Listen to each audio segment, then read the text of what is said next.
바로 이것은 좀 주관적인 면은 있지만도 이 이름 칼라라고 하는 말이 남겨진 그리스도의 몸, 신부들의 모임이란 뜻이거든요. 벌써 한 5년째 이제 접어들었지 않습니까? 근데 그때 간판은 걸어놨지만 또 그것도 이름일 뿐이에요. 살았다는 이름뿐이고 마땅 실상은 되질 않는 거예요. 이거 왜 간판을 세웠느냐? 그냥 뭐 넓은 데 있다가 뭐 좀 아담한 데로 간다 그런 의미가 아니고 감옥의 일장에 거룩한 감옥에서 나와가지고 마침내 저 가나안 땅으로 이제 들어가야 되는 거죠.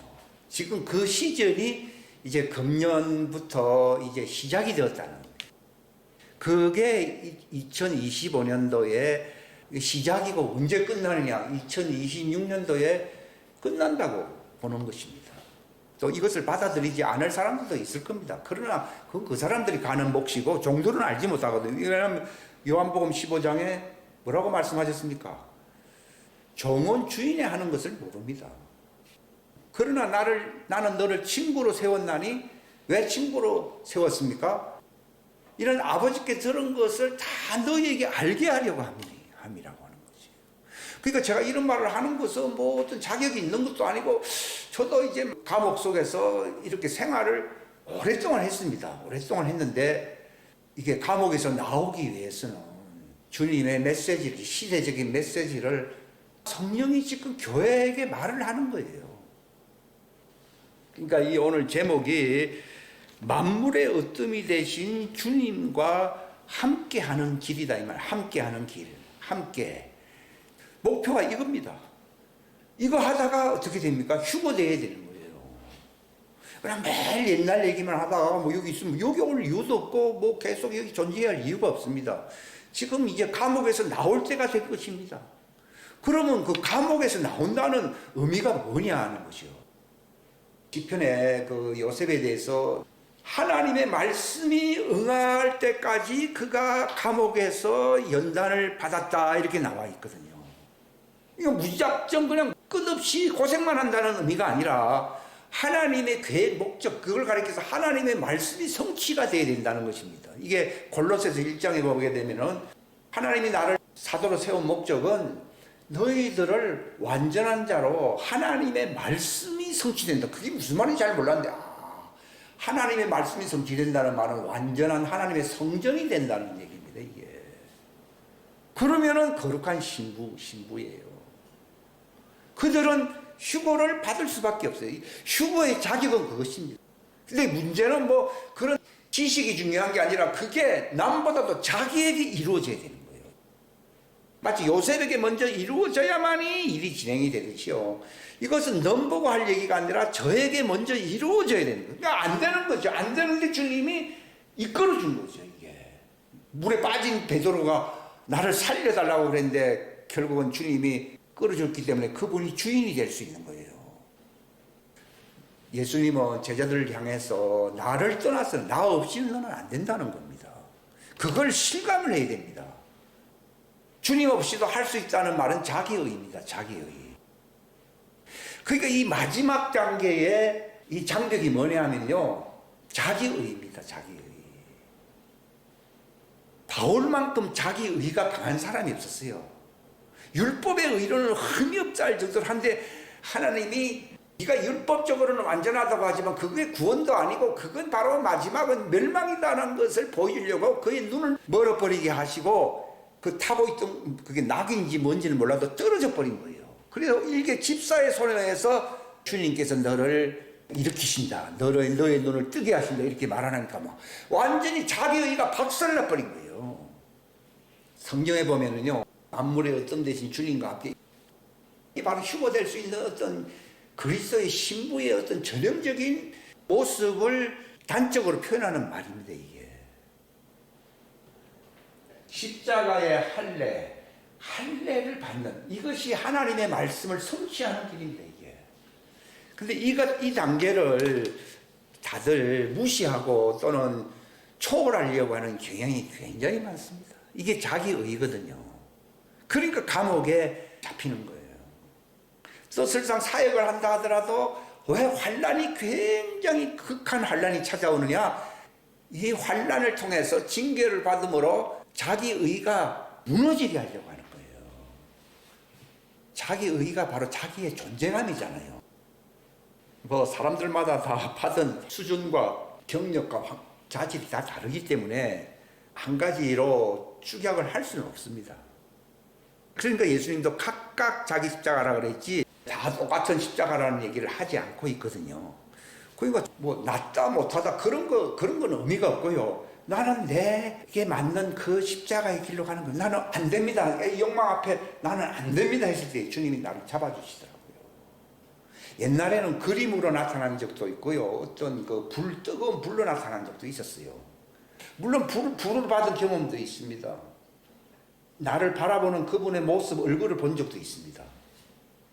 그러나 그건 하나의 과정일 뿐이고요. 제가 최근에 경험한 것은 잡아당겨. 내가 나를 떠나서는 안 돼. 그래서 내가 네 주인이야. 만약 네가 스스로 힘으로 언덕에 올라올 수 있다면은 그분이 꼭 나의 머리고 주인이라고 할 수가 없는 거예요. 주님은 그 고백을 듣기를 진정 원하셨던 거예요. 그걸 또 확인시키려고 또 뭐 될 것 같은 환경 속에 들어갔다가도 되는 것 같았는데 결정적인 지점에 가서는요 또 다시 옛날로 돌아가거든요. 오뚜기 그런 얘기 있잖아요. 뭐 쳇바퀴 돈다 그런 얘기도 있고요. 딱 그런 상황이었는데 그분이 주인이라고 하는 점이 무엇인가? 나를 이끄시는 거지. 배가 파손되거나 어려울 때 배 안에 있는 사람들 배를 아무리 밀어도 배가 회복됩니까? 안 됩니다. 예인선이라는 게 있거든요. 바깥에 있는 큰 배가 그 배를 묶어 가지고서 이끌어야만이 회복이 될 수 있습니다. 딱 그 원리입니다. 그러니까 예인선 없이는 난파된 배는 절대로 항구로 돌아올 수 없습니다. 마찬가지로 죄와 사망의 율법화의 과거의 어떤 모습에서요. 이걸 옛사람이라고 그러는데 여기서 새사람으로 완전한 모습으로 나를 이끄는 결정적인 이게 굉장히 중요한 거죠. 사나 죽느냐 하는 문제인데 여기서 주님이 내가 네 주인이다 하면서 어린애와 같은 나를 딱 잡고서 이렇게 이끌린다. 순식간에 그냥 와버리니까요. 그러니까 은혜라고 하는 표현을 쓰고 있는데 이 놀라운 경험인 것이죠. 물론 그전에도 뭐 감사한 면도 있고 하지만도요. 그게 완성이 되질 아니하면은 별로 의미가 없다는 거죠. 근데 결정적으로 그분이 너는 내 몸이다. 나의 신부다. 그래서 이걸 이끈다고 하는 것이 이게 놀라운 사건이에요.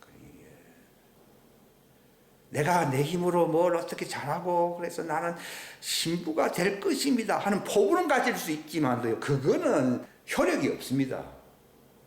그분이 나를 이끄는 거죠. 왜 이끄느냐? 만물의 어떠이신 주님과 함께 이 마지막 사역을 위해서 그렇게 하신다는 것입니다. 근데 이거는 결론적인 얘기는 이미 제목 속에 포함이 되어 있는데 이게 1번이고 2번이거든요. 이게 휴거거든요. 휴거. 과거는 죽었다가 낙원 가서 마지막에 부활이 되는 것이지만 지금이 마지막 때는 다 그런 건 아닙니다만 이제 시간이 다가오면은 이제는 산채로 변화가 되어서 부활되는 거예요. 산채로 부활하여 올라가는 것, 주님께로 가는 것을 휴거라고 부릅니다. 물론 과거 사람들도 부활하지요. 근데 이 마지막 때의 이 사건이 이겁니다. 이 영광입니다. 여기에 이르기 위해서는 통과해야 할 필수 과정이 있는데 그게 뭐냐? 십자가 할례입니다. 이런 말은 뭐 옛날부터 얼마나 많이 했습니까? 십자가 할례거든요. 부활의 영광에 이르기 위해서는 이 십자가의 할례라고 하는 이 과정이 필수적입니다. 그 어떤 사람이 혼인 식장에 온 것 같은데 저 바깥에서 뭐 들어오지 못하고 있길래 저 사람 누구냐 그랬더니 예복을 입질 않았다는 거예요. 그러니까 주인이 너는 왜 예복을 입지 않았느냐 하니까 이 사람 할 말이 없는 거예요. 가만 보니까 다른 사람들은 다 예복을 입고 저기 들어갔는데 자기는 못 들어간 이유가 예복을 입지 않고 있는 거예요. 그런데 주님이 그걸로 끝나면 좋은데 저 사람은 바깥 어두운 데 내쫓으라 그랬거든요. 바울은 빌립보서에서 3장에 많은 사람들이 십자가의 원수로 행한다 그랬거든요.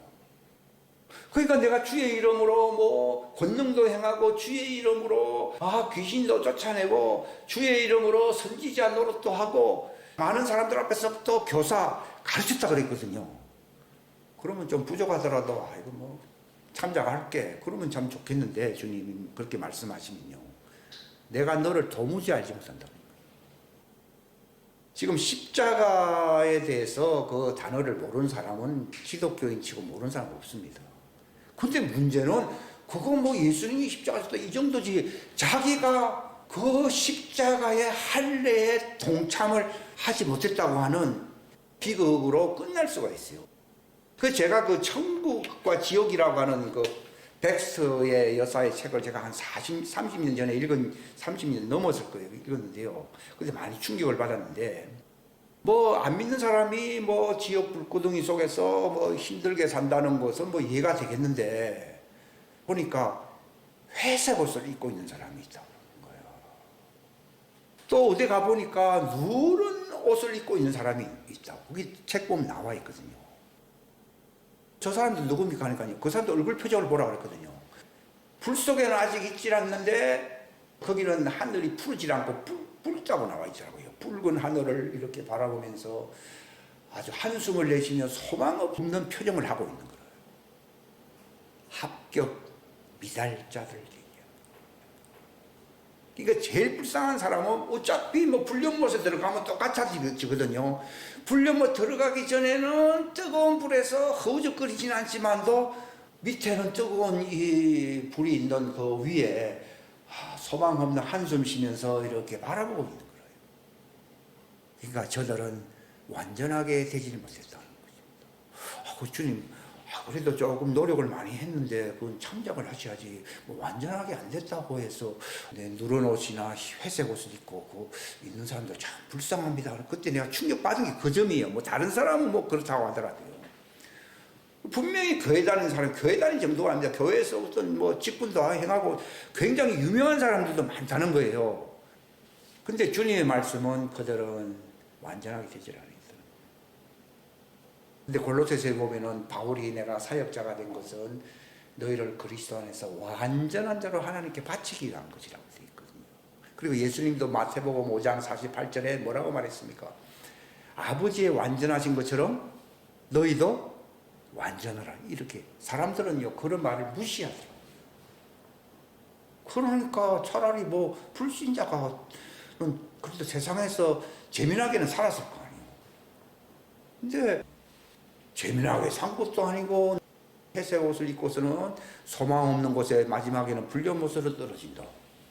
이야, 이거 보통 문제가 아니에요.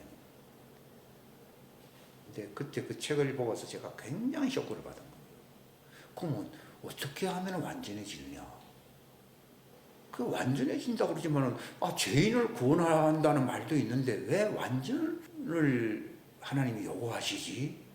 이런 것에 대해서 굉장히 퀘션 마크가 많았어요. 출애굽기서에도 나와 있지만도 네 백성 중에 할례를 받지 아니한 자는 하나님의 백성에서 어떻게 돼요? 끊어져 버린다. 거기서 완전하다는 말이 도덕적으로 뭐 선량하게 산다 그런 의미가 아니고요. 하나님의 의의 옷을 입을 수 있다. 두 가지 있습니다. 흰 옷도 있고 의의 옷이 있는데 입을 수 있도록 할례를 경험해야 된다는 걸 얘기합니다. 종들이 왜 아브라함 품에 가야 되느냐? 완전한 할례를 기다리는 자들인 거예요. 그들은 철저하게 회개함으로써 할례를 기다립니다. 어디서요? 광야에서요. 어떤 사람이 그 두 군데 갔는데 한 곳은 사람들이 자연인의 모습으로 있고 어떤 곳은 예수님과 같은 어떤 부활체의 영광의 모습으로 있다는 거예요.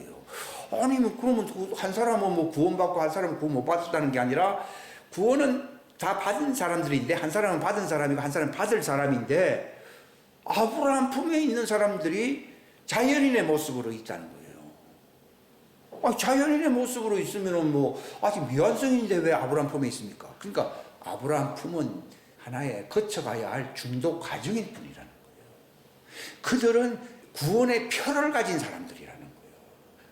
부활체로 정말 의의 옷을 입고 있는 사람은 구원을 받은 사람들이고 이 사람들은 구원의 표를 가지고서 할례로서 완성되기를 기다리는 사람들이라는 거예요.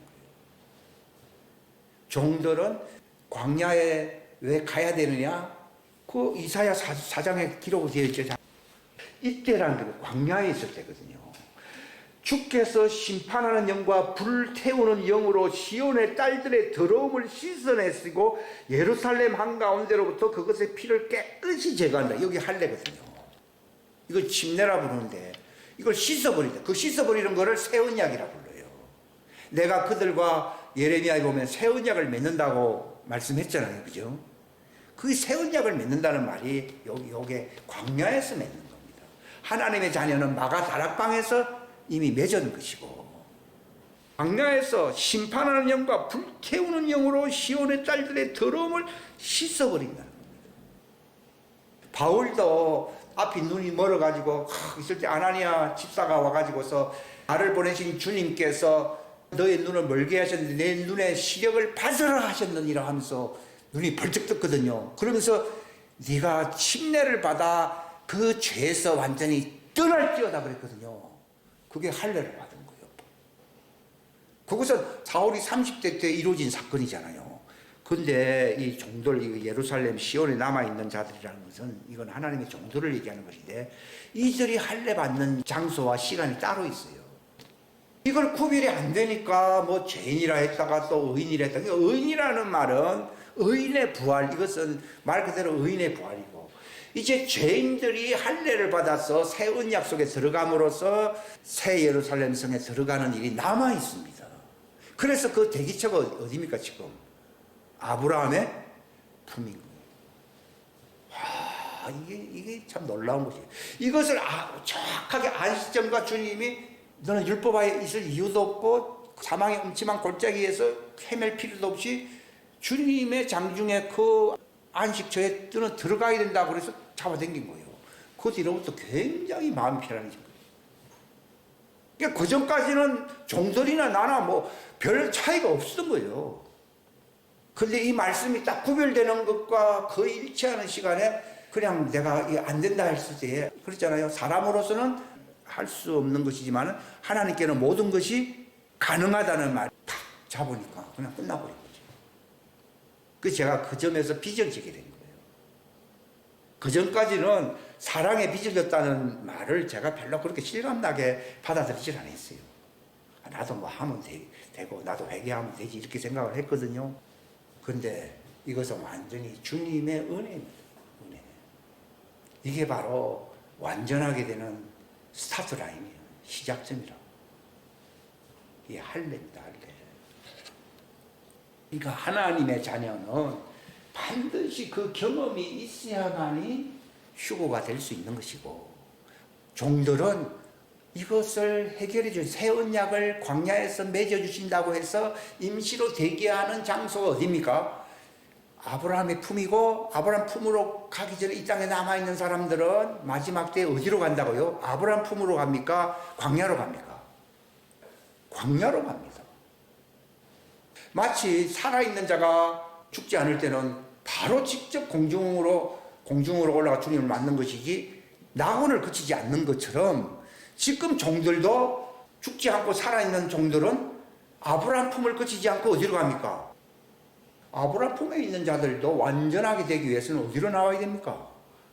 광야로 나와야 됩니다. 그러니까 이 침례자 요한이 광야에서 외친다는 의미고요. 그 엘리야가 하나님이 나를 어디로 보내신다고요? 요단을 지나 광야로 보낸다고 그랬잖아요. 이건 주님께서 열어주지 아니하면은 끝까지 미궁 속에 빠질 수밖에 없는 메시지구나 하는 것을 제가 알게 된 겁니다. 모든 것을 다 알게 된과 동시에 내가 안식처로 주님이 이리로 올라오느라, 마치 종들 보고 자기 힘으로는 못 들어가는데 성령과 신부가 말하기를 이리로 오라 그랬잖아요. 그럴 때 들어갈 수 있듯이요. 나도 어떻게 할 도리가 없는데 너는 내 것이니 여기로 오라는 겁니다. 그걸 참아줘야만이 갈 수 있는 곳이지, 영역이 다르기 때문에. 그 뒤로부터는 제가 이 은혜의 빚을 진 자예요. 사랑의 빚을 진 자예요. 그러니까 이것 때문에 이런 메시지를 전한다고 어려움을 당하더라도 나는 거기에 개의치 않는 거예요. 이것은 내 생명과 맞바꿀 수 있는 말씀이라는 것입니다. 그러니까 참 중요한 것인데, 종들의 할례는 2차 새 언약의 계약을 맺는 거예요. 이게 예레미야 31장. 그날에 그래 돼 있거든요. 이스라엘과 내가 새 언약을 맺으리니, 그게 아까 이사야 4장 4절에 광야에서 맺는 겁니다. 할례 언약입니다. 에스겔서 36장에는 그들을 광야에서 몸을 씻어주고 내 영을 부어준다고 되어 있잖아요. 그게 바로 새 언약, 오순절. 이거 옛날 마가다락방 오순절은 하나님의 아들들에게 해당된 것이고, 이 종들에 대한 마지막 새 언약을 맺는, 이게 뭐로서 언약을 맺습니까? 그들은 이제 공의와 긍휼과 신실함으로 언약을 맺는다고 이제 그게 그 말이더라고요. 하나님의 말씀을 올바르게 나누어라고 디모데 후서에 바울이 얘기했잖아요. 이것은 주님께로부터 정말 계시를 받은 사람들, 새 언약의 할례와 관련된 이 신비의 말씀을 깨달아 하는 사람만이 이 진리를 말을 할 수 있어요. 이게 진리거든요. 진리의 말을 할 수 있습니다. 이거 진리를 알게 되니까 할례가 돼버리는 거예요. 할례가 내 힘으로 되는 게, 이 가톨릭에서는 전부 고행하고 관계가 있어요. 고행 갖고 안 됩니다. 저희를 뭘로 거룩하게 한다고 했습니까? 저희를 진리로 거룩하게 하옵소서. 아버지의 말씀이 진리입니다는 말이, 진리라 무슨 그 약속이, 언약이 이루어진다는 말씀이 진리거든요. 이것으로서 내가 할례를 받음으로써 주님의 거처 성전이 된다는 것입니다. 이게 얼마나 기쁩니까? 이게 복음이더라고요. 근데 전부 반쪽짜리 복음도 아니고 미완성의 그런 메시지로서는 목표에 이르지를 못한다고 하는 것을 제가 알게 된 것입니다. 그러니까 첫 번째는 이 할례의 과정을 사람들이 밟지 못한다는 거예요. 이 할례를 밟는 것도 하나님의 아들과 종들과의 관계에서는 서로 다른 위치에 있다는 것을 제가 지난번에 한 말씀에 제가 표현이 되어 있습니다. 아무튼 처음 된 자가 나중되고 나중된 자가 처음 된다는 말이 바로 이 할례 시점이 다르다는 것입니다. 그죠? 아담이 먼저 나타났지만 또 할례는 늦게 나타난 하나님의 아들들보다 뒤늦게 받아야 받아요. 뒤늦게 받는다 그 뜻인데, 그래야만이 그들도 부활에 들어갈 수 있거든요. 영생에 이른다는 말이 부활을 말씀하는 것인데, 물론 천연왕국 시민을 하나님이 추수하기 위한 과정이 또 다른 세 번째 세계가 있긴 있습니다만, 제가 그것까지 지금 다 말씀을 못 드리겠고요. 어린 양의 생명책에 기록된 자인데, 창세 이전에 이미 택정된 자들이 있고, 창세 이후로 어린 양의 생명책에 기록된 사람들이 있어요. 근데 창세 이후에 기록되었는데 그 이름이 지워지는 자들이 또 있어요. 근데 창세 이전에 예정된 사람들은 그 이름이 생명책에서 지워지질 않습니다. 이거 아셔야 됩니다. 그러니까 누가복음 10장에 그 70인 전도자들이 그 사단을 쫓아내었다고 되어 있는데, 예수님이 기뻐하면서 하늘에 있는 저 마귀가 땅으로 쫓겨 내려왔다고 했습니다. 떨어졌다고 했습니다. 그런데 쫓겨나는 것으로 쫓아내는 축사라고 그러잖아요. 그래서 축사. 그것으로 기뻐하지 말고 너희 이름이 생명책에 기록되어 있는 것으로 기뻐하라 했어요. 하나님의 아들들은 한번 이름이 기록되어 있으면 그걸로 끝입니다. 하나님 그 방향으로 하나님 인도합니다. 왜냐하면 창세 이전에 그리스도와 함께 있었던 자들이었기 때문에 책임진다는 것을 얘기하는 거예요. 근데 아담은 어둠에 있었던 자였고 그는 피조물이거든요. 그렇기 때문에 그들 가운데서 정말 하나님의 말씀을 지키고 따라오려고 하는 사람들은 어린 양의 생명책에 창세 이후로 농명되어 있다고 나와 있습니다. 이게 요한계시록 13장 6절인가 거기 보면 나와 있잖아요. 이것을 정확하게 구별을 하지 못하면요, 이거 이해가 안 갑니다. 아담의 후예들은 할례를 받는 시점이 왜 다르냐? 그들은 창세 이후에 생명체에 기록된 사람들이고, 하나님의 자녀들의 경우에는 창세 이전에 이미 하나님이 택정하신 자들입니다. 그러니까 그들에게는 성령의 인침을 통해서 할례가 일어납니다. 성령의 인침을 통해서. 이게 에베소서 1장 13절 14절에 기록되어 있거든요. 성령님으로 인침받은 사람들이 그 은혜의 영광, 그러니까 주님이 이제 마지막 책임지고 이끈다고 하는 것을 알게 되니까 얼마나 기쁩니까? 근데 그들은 파송된 사람들이거든요. 왜 하나님이 그렇게 하시는가 하면 이미 창세전부터 그리스도와 함께 있던 자들이기 때문에 이게 참 신비로운 겁니다. 근데 이걸 알게 되면요, 우리가 이런 말을 하는 것은 너의 기쁨을 충만하게 하려 한다고 그랬거든요. 그게 여러분 이걸 정말 안 사람은요, 기쁨이 충만해집니다. 왜? 창세전에 그리스도와 함께 있었기 때문에 내가 아버지가 나를 보낸 것처럼 이제 너희를 보내는 것이고, 그래서 너희가 피안할 수 있도록 성령님을 통해서 위로하시고 마침내 너희를 창세 이전의 영광으로 회복시키겠다는 겁니다. 이 부활이라고 하는 것은 하나님의 자녀인 경우는요, 창세 이전에 그리스도와 함께 있었던 그 영광이 회복되는 것이 부활입니다. 그러나 그들도 입장에서는 이 할례라고 하는 과정은 어떻게 보면 더 엄하게 진행될 수도 있습니다. 마치 예수님에게도 징계를 받았다고 나와 있거든요. 그러니까 예수님이 부활하실 때 보십시오. 예수님이 부활을 했는데 내 몸을 만져보라 그랬습니다. 그러니까 완전히 상한 몸이라는 겁니다. 상처를 그대로 갖고 있는 몸입니다. 이것이 바로 우리가 할례를 완성하지 아니하면은 주님의 몸이, 보십시오, 머리는 완성되었지만 주님의 몸된 제자들과 그 후예들은 할례를 100% 지금까지 다 통과했습니까? 다 통과를 안 했거든요. 그러니까 그분이 할례를 받아야 하는 상처받은 몸으로 있는 거예요. 아, 이거 놀라운 거죠. 뭐 할례를 꼭 받아야 됩니까? 이런 얘기를 하는 사람들이 있어요. 근데 내 몸을 보라는 겁니다. 주님의 몸이 언제 회복됩니까? 우리가 할례를 받아서 마침내 부활체가 되어 올라갈 때 주님 몸이 회복됩니다. 그러니까 주님의 몸에 왜 상처받은 몸으로 있느냐? 그것은 자신이 할례를 못 받았기 때문에 받고 있는 중이기 때문입니까? 우리가 할례를 받아야 되기 때문입니까? 우리가 할례를 받아야 된다는 것을 주님이 보여주신 거예요, 그게. 그러면 그 상처받은 그 몸이 언제 회복됩니까? 우리가 할례를 받아 완성되어 부활체가 되어 주님을 만나게 되면은 그분의 상처는 사라져요, 안 사라져요? 사라집니다. 그래서 이사야 53장에 보면은 그가 채찍에 맞음으로 그가 몸이 상함은 우리의 뭐 허물을 인하고 그분이 곤욕을 치른 것은 우리의 죄악을 인하며 그런 말이 있어야 했어요. 우리가 아직 할례를 받지 못할 때는 그분은 계속 하늘에서 만왕의 왕으로 완성되지 못하고 계속 찔림을 받아야 말아요. 그 과정에 있는 그 부득불 그분이 하늘에 모셔둔 이유는요, 그분의 몸이 회복되지 않았기 때문에 만왕의 왕으로서의 그분의 직위를, 그의 영광스러운 직분을 행할 수가 없는 거예요. 그래서 그분이 누구를 기다리고 있는 거예요? 할례 받아 완성된 모습으로 올라오는 신부들을 기다리는 겁니다. 그 전까지 그분은 부득불이라는 말을 쓰고 있거든요. 좋아서 그런 게 아니라 그 이루어질 때까지. 그러니까 그 일이 이루어지니까 얼마나 기뻐합니까? 그러니까 지상에 내려올 때까지 잔치를 해야 해요. 그렇게 할 수밖에 없는 거예요.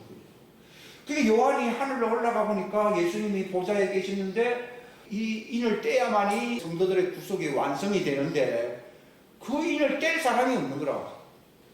그런데 바로 상처를 입고 있는 상한 몸으로 계신 그 주님이 그 인을 떼기 합당하다는 말은 우리의 구원, 구속을 완성시킨다는 걸 얘기하는 거예요. 그러니까 왜 어린 양의 상처받은 몸으로 오셔서 인을 떼므로써 우리의 구원을 완성할 수 있습니까? 바로 그분이 그 상처받은 몸으로 있는 것은 너희가 아직 완성되지 않았다. 너희가 완성될 때에 그분의 상처는 이제 사라져 안 사라져요? 사라지는 그 모습까지 완전히 사라질 때까지 기다려야 안 기다려요? 만약에 귀찮다 해버리면 우리 구원은 끝나요 안 끝나요? 끝나버리면 놀라운 말씀이잖아요. 그 점에서 이 주님의 몸의 심보로서 완성된 사람은요, 아까 제가 말씀드린 표현처럼 사랑의 비전 친 거예요. 그러니까 목숨까지도 내놓고 이제는 그냥 외쳐야 되는 거예요. 그러니까 이 상하신 몸으로 지금도 부활하신 그 주님은요, 완전한 몸으로 회복되기 위해서 하는 말은 만왕의 왕으로서 자기 직분을 시작하셔야 되거든요.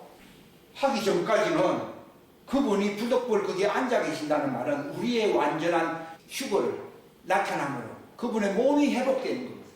휴거 사건은요, 내 개인이 뭐 이제 정말 구원받는다 그런 의미라기보다도 주님의 몸이 완전히 회복되는 일심동체의 영광으로 간다는 것입니다. 왜냐하면 창세 이전에 그분 안에 있었지 않았어요. 있었기 때문에 부활하고 난 뒤에도 완전한 부활의 1인체가 되어야 되거든요. 이 신비를 정말 알아야 됩니다. 이게 신부 교육입니다. 그러니까 징계가 없이는 하는 말이 그게 왜 징계가 왜 있습니까? 할례 때문입니다. 주님의 몸이 회복되기 위해서는 우리가 완전한 사람이라는 말은 할례가 이루어져야 됩니다. 창세기 15장에 하나님이 아브라함을 내어 보면서 너희 후손이 저 들어가 갖고 그렇게 된다고 했습니다. 그러시면서 그분이 내게 제물을 바치라고 했는데 그 바친 제물이 보면은 전부 각을 떴어요, 안 떴어요? 그러니까 하나님의 그 영이 불꽃이 어디로 지나갔겠습니까? 쪼개진 틈 사이로 다 지나갔다고 되어 있습니다. 이게 할례를 보여주는 겁니다. 기독교 신앙의 이 땅에서 제일 중요한 사건은 하나님의 불꽃이 할례 받은 그들 속에 그 예민한 곳을 통과해야만이 완전하게 됩니다. 이걸 저는 수술이라고 그러거든요. 바울은 이것을 인간의 손이 아닌 하나님 손으로 행하신 수술이라, 아퍼레이션이라는 표현을 씁니다. 그러니까 바울이 나는 그리스도의 흔적을 갖고 있다는 말이 할례, 그리스도의 할례에 이 하나님의 불꽃의 영이 자기를 통과해서 통과했어요. 이걸 통과할 때 완전하게 돼요. 그래서 제가 이것을 잊을 수가 없는 거죠. 이것은 제 생일보다하고 비교가 안 되고 제가 과거에 받았던 어떤 그 경험들이 있어요. 그런 거하고 비교가 안 됩니다. 나의 완성은 어디에 옵니까? 말씀의 불꽃이 쪼개진 그 할례 사이를 통과함으로써 수술이 끝나게 됩니다. 옛날에 그 장수들이 독이 몸에 화살이 꽂히고 그랬잖아요. 그걸 회복하기 위해서는 인두로, 뜨거운 인두로 지지지 않습니까? 뜨겁게 하고 난 뒤에 이걸 감아야지, 안 그러면 다 썩어버리거든요. 바로 봉합하는 과정, 완전체가 될 수 있도록 생명의 말씀의 불이요, 불꽃이 나를 통과한다. 옛날에는 그 불을 제가 경험했어요. 제 초창기 73년도에요. 그 불이 막 경험했는데 그것은 불이 아니라 불꽃으로서 이 할례가 완성된다는 겁니다. 이 봉합시킨다는 겁니다. 몇 년 지나갔습니까? 52년이죠. 51년이죠. 그냥 이론적인 메시지가 아닙니다. 제가 하는 말은. 이건 제 인생이었습니다. 그러니까 불꽃으로 그 할례 받은 사이로 들어가서 그게 완성될 때에 이게 부활체가 되거든요. 완전한 부활체, 열매로 나타나게 되거든요. 그러면 이제 하나님의 아들이다. 뭘 주십니까? 왕국 열쇠를 주십니다. 이 말씀이 다 풀려버린 거예요. 그러니까 왕관을 쓰고서도 그날 그 주님을 만나고 난 뒤에도 계속 던지 안 던져요. 주님, 제가 완전차게 된 것은 내 힘으로 된 겁니까? 주님의 은혜입니까? 주님의 은혜이기 때문에 왕관을 보좌로 집어 던진다고 했습니다. 그 이유를 제가 알겠더라고요. 그러니까 이 할례에 바울이 막 갈라디아서에 그렇게 나는 그리스도의 흔적을 갖고 있다고 했잖아요. 이게 중요한 거예요. 이게 바로 쪼개진 고기 사이로 뭐가 지나갔다고요? 불꽃이 지나갔다. 이게 은혜의 핵심이에요. 그게 은혜의 영광이에요. 이것을 제가 이제 말을 함으로써 은혜의 영광을 찬미하는 거예요. 찬미하는 거예요. 이걸 찬미하는 이유는, 이걸 증거하는, 선포하는 이유는 목적이 어디에 있습니까? 종들이 이제 마지막 날 할례 받아서 그들이 완성될, 종들의 구속을 완성될 때까지 이 노래를 불러야 하는 거예요. 이걸 부르는 거예요. 사랑의 비전이기 때문에. 이게 에베소 1장 13절 14절입니다. 거기서 보면 구속이 두 가지가 나와요. 구속받은 자들의 찬양이 있고 그 다음에 구속받을 자들이라는 말이 나와 있거든요. 그러니까 종들을, 그러니까 구속받은 이 할례를 받아서 부활체로서 바울이 표현처럼 우리 완전하게 된 자들이라 표현하잖아요. 그렇게 된 자들은 해야 할 일이 뭐가 있습니까? 자기 이웃을 자기 몸처럼 사랑해야 사랑하래요. 그들을 부활체로 만들어서 데리고 와야 자기 몸처럼 사랑한 것이지, 나는 보좌에 있는데 저들은 지옥에 갔다 하면 자기 몸처럼 사랑하는 게 아니죠. 그게 에베소 1장 13절 14절의 말씀이더라고요. 그래야만이 하나님의 왕국이 완성됩니다. 하늘에 있는 것이나 땅에 있는 것이 그리스도와 함께 24반열로 또 어떻게 됩니까? 7 성장세로 이렇게 다 하나가 됩니다. 그러니까 왼쪽에 있는 사람과 오른쪽에 있는 사람이 주님을 중심으로 다 이렇게 만나게 되는 것입니다. 이것이 하나님의 왕국의 두 기둥이라고 말했잖아요.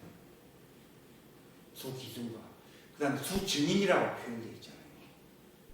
스가랴 3장 4장에 기록되어 있는 이 말씀이 이렇게 이걸 두 증인이라고 표현합니다. 그러니까 구약 성경이 율법에서 내 이웃을 내 몸같이 사랑하라는 말이에요. 옛날부터 저는 그게 뭐 그냥 좀 도와주고 뭐 그렇게 사는 것이다 이렇게 생각을 했거든요. 이게 완전하게 의인의 부활체가 된 사람들이요, 그들을 생명나무에 접붙임을 받게 하기 위해서 포도주와 이것을 공급을 하는 거예요. 이것이 서로 사랑한다는, 내가 사랑한 것처럼 너희도 서로 사랑하라고 되어 있는 거예요. 이게 이웃을 내 몸같이 사랑한다는 그것의 완성적인 표현이 서로 사랑하라는 거예요. 율법의 완성이라는 말을 제가 알게 된 거예요.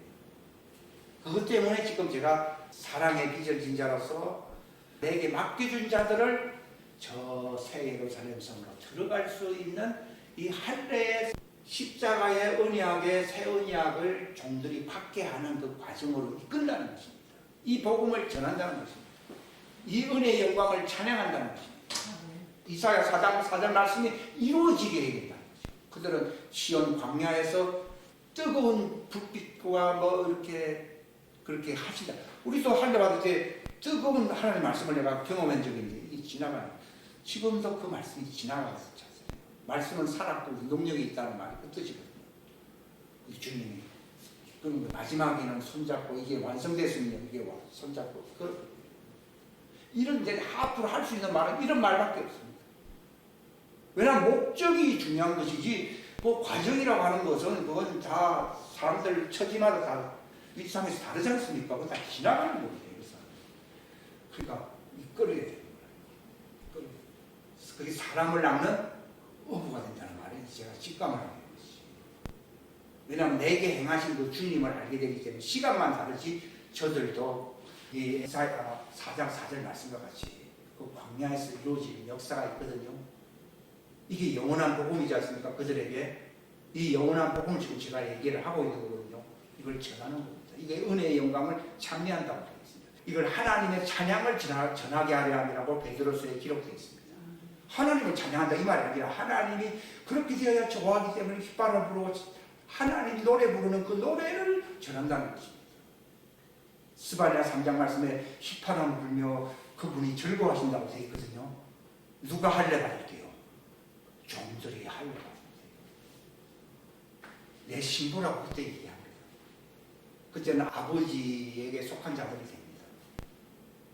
의와 긍휼과 진실함으로 결혼을 한다는 것입니다. 얼마나 기쁘겠습니까? 하나님이요. 하나님의 자녀는 왜 그런 말을 표현을 하지 않는가 하면 이미 창세 이전에 그리스도 이미 함께 있었잖아요. 있었던 자들이기 때문에 어떤 사역을 위해서 특수 목적을 위해서 파송된 자들이거든요. 그렇기 때문에 그 일을 끝내고 완성되기 위해서 주님께서 책임진다는 의미가 있는 것이지 또다시 뭐 그들은 또 나와 함께 있다. 창세 전부터 같이 있었어요. 그러니까 그 바라보는 그 관점, 설명이 사뭇 다를 수밖에 없는 이유가 바로 그들의 태생의 한계가 다르다는 겁니다. 창세 이전하고 창세 후니까. 이런 말을 왜 해야 되느냐? 듣기 거북할 사람이 있겠지만 이 말을 듣고 그걸 받아들이는 사람은 광야에 가서 새 언약을 맺지 않지. 맺지만 나는 뭐 다 구원받았고 나도 니하고 뭐 다를 게 뭐 있어 하는 사람은 관계가 없어져 버리는 것입니다. 그래서 여기 결론적인 얘기만 있잖아요. 상하신 주님의 몸으로 왜 부활했느냐? 이것은 바로 우리가 그 할례의 과정이 필수적으로 남아있다는 걸 보여주는 겁니다. 그거 보여주려고 내 몸을 만져보라고 그런 거예요. 그리고 그들이 할례 받을 때까지 그분이 대신 할례표를 몸에 가지고로서 할례표잖아요. 그분의 몸 상하실 몸이요. 보증에 보증하네요. 보증을 할 수 있잖아요. 우리의 미안성을 책임져야 안 책임져요. 책임진다고 하는. 그러니까 그 인을 떼시는 분이 누구냐? 책임 보증을 지시고 책임지는 분이 그 인을 떼서 구속을 완성하겠다고 하는 것입니다. 이게 얼마나 놀라운 은혜입니까? 그전에도 믿으면서 상하신 주님, 지금도 그 날을 기다리시는 주님, 이제 얼마 안 남았어요. 왜냐하면 창세 이전의 영광을 회복시켜야 됩니다. 왜 회복시키는가 하면 창세 이전에 그분과 함께 있었기 때문에 회복시켜줘야 돼요. 그래서 이 휴고의 날은 잔치날이 될 수밖에 없고 혼인잔치를 3년 동안 행한다는 것도 내가 이해가 갑니다. 만왕의 왕으로서 이제 회복될 그 영광스러운 그날을 우리가 바라봐야 된다는 것이 하나님의 자녀들의 소원이고 영광스러운 희망이라는 사실을 깨달으시기를 주님의 이름으로 축원합니다. 기도하겠습니다. 하나님 아버지 감사합니다. 귀한 시간 주셔서 감사합니다. 짧은 시간이지만도 이 부활의 영광에 이르는 이 정말 숨겨진 하나님의 왕국의 신비의 역사를, 이 구속사를 이 시간 함께 이 말씀을 나눌 수 있는 시간 주심을 감사합니다. 이 할례 뜨거운 불꽃이 그 속을 지나가게 가정을 아브라함이 포기하셨습니다. 바울은 나는 그리스도의 증거를, 그분의 몸의 증언을 가지고 있다고, 흔적을 가지고 있다고 말했습니다. 하나님, 완전한 자들은 바로 그리스도의 이 불의 불꽃에 완전히 봉함된 이 흔적을 갖게 되는 것입니다. 이것으로서 완전하게 될 수 있는 것이지 도덕적인 율법적인 그런 훈련 과정으로 결코 될 수가 없는 것입니다. 우리 완전하게 된 것은 정말 그리스도의 은혜요, 이게 성령의 역사라고 하는 사실을 우리 확실히 알게 하사 이 놀라운 과정을 정말 착실하게 밟아갈 수 있는 거룩한 자들 될 수 있도록 성전되는 그 과정을 갈 수 있도록 축복하시옵소서. 함께하여 주시기를 바라옵고 주 예수님의 이름으로 간절히 기도하옵나이다.